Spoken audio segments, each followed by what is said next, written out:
Salakanegara dipercaya sebagai kerajaan tertua di Pulau Jawa, bahkan di Nusantara.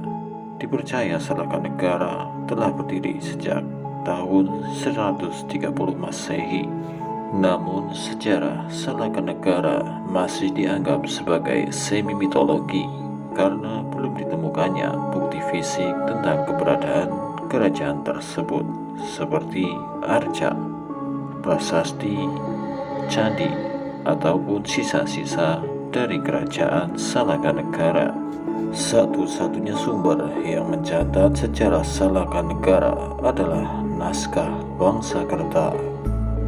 Pada awalnya, Salakanegara merupakan sebuah daerah yang dikenal dengan Rajatapura atau Kota Perak, dipimpin oleh seorang tokoh yang bernama Agitirem.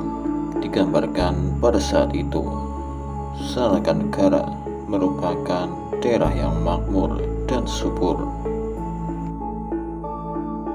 Hingga suatu hari datanglah para pendatang dari Bataranagari atau India.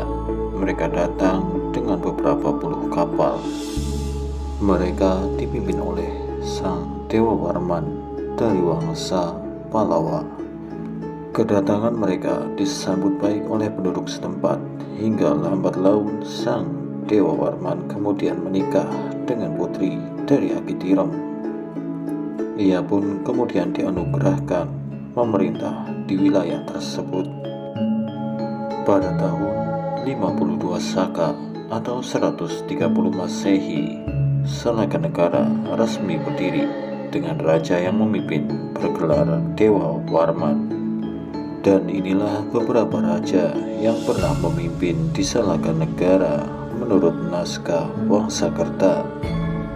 Dewa Warman I atau yang dikenal dengan Sang Prabu Darmalokapala memimpin Salakanegara dari tahun 130 Masehi hingga 168 Masehi. Setelah wafat digantikan oleh putranya, yaitu Dewa Warman II atau Prabu Digwijaya-Kasa yang memerintah dari tahun 168 hingga 195 Masehi. Setelah beliau wafat digantikan oleh putranya, yaitu Dewa Warman III atau Prabu Singanegara, memerintah dari tahun 195 hingga 238 Masehi. Setelah wafat beliau digantikan oleh menantunya, yaitu Prabu Darmasraya-Negara atau yang dikenal dengan Dewa Warman IV, yang memerintah dari tahun 238 hingga 252 Masehi. Namun kemudian ia wafat saat pertempuran menghadapi para perombak.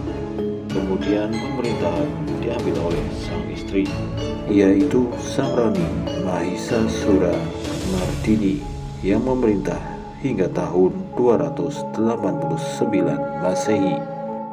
Raja selanjutnya yaitu Dewa Warman VI atau Prabu Gayana Linggabumi, memerintah dari tahun 289 hingga 308 Masehi. Raja selanjutnya yaitu Dewa Warman VII atau yang dikenal dengan Prabu Pamadikwijaya, yang memerintah dari tahun 308 hingga 340 Masehi. Namun kemudian beliau gugur dalam pertempuran menghadapi kudeta yang dilakukan oleh Krodamaruta. Krodamaruta sempat memimpin Salakanegara selama kurang lebih 3 bulan sebelum akhirnya ia pun tewas saat berburu karena tertimpa batu besar di dalam hutan. Pemerintahan pun kembali kepada permaisuri Dewa Warman VII, yaitu Sang Rani Spati Karnawa. Pada masa ini kemudian datanglah resi dari Wangsa Salangkayana. Sang resi kemudian dinikahkan dengan salah seorang putri dan diberi wilayah yang diberi nama Jaya Singa Nagara, hingga sang resi diangkat sebagai pemimpin di wilayah tersebut dan dikenal dengan Jaya Singawarman, pendiri Tarumanegara. Raja terakhir dari Salakanegara yaitu Dewa Warman IX atau yang dikenal dengan Prabu Asmawarman. Tidak diketahui pasti penyebab runtuhnya Salakanegara. Kemungkinan besar pengaruh dari Tarumanegara yang berkembang semakin besar, kemudian menjadi pusat pemerintahan, sehingga pengaruh dari Salakanegara pun kemudian berangsur-angsur mulai memudar